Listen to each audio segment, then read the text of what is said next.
Imagine you're at a football game when this obnoxious guy sits next to you. He's loud, he spills his drink on you, and he makes fun of your team.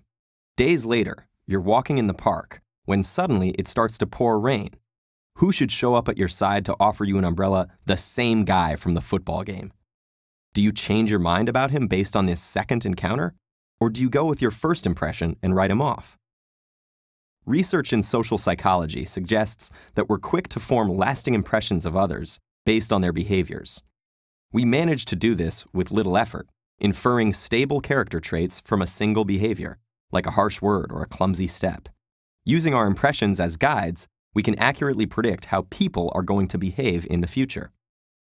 Armed with the knowledge the guy from the football game was a jerk the first time you met him, you might expect more of the same down the road.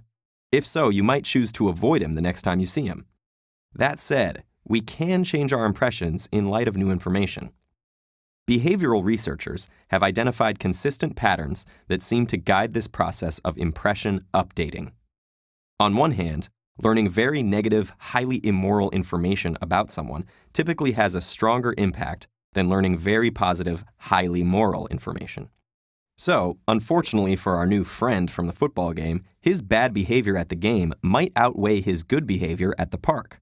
Research suggests that this bias occurs because immoral behaviors are more diagnostic or revealing of a person's true character. Okay, so by this logic, bad is always stronger than good when it comes to updating. Well, not necessarily. Certain types of learning don't seem to lead to this sort of negativity bias. When learning about another person's abilities and competencies, for instance, this bias flips. It's actually the positive information that gets weighted more heavily.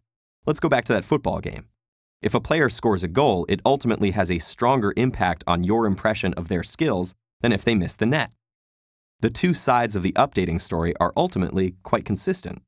Overall, behaviors that are perceived as being less frequent are also the ones that people tend to weigh more heavily when forming and updating impressions. Highly immoral actions and highly competent actions.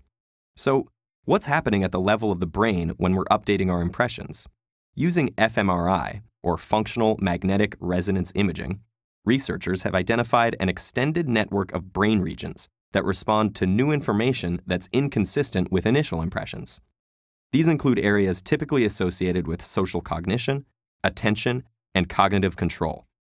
Moreover, when updating impressions based on people's behaviors, activity in the ventrolateral prefrontal cortex and the superior temporal sulcus correlates with perceptions of how frequently those behaviors occur in daily life. In other words, the brain seems to be tracking low-level statistical properties of behavior in order to make complex decisions regarding other people's character. It needs to decide, is this person's behavior typical, or is it out of the ordinary? In the situation with the obnoxious football fan turned Good Samaritan, your brain says, well, in my experience, pretty much anyone would lend someone their umbrella. But the way this guy acted at the football game, that was unusual. And so, you decide to go with your first impression. There's a good moral in this data. Your brain, and by extension you, might care more about the very negative, immoral things another person has done compared to the very positive, moral things. But it's a direct result of the comparative rarity of those bad behaviors. We're more used to people being basically good, like taking time to help a stranger in need. In this context, bad might be stronger than good, but only because good is more plentiful. Think about the last time you judged someone based on their behavior, especially a time when you really feel like you changed your mind about someone.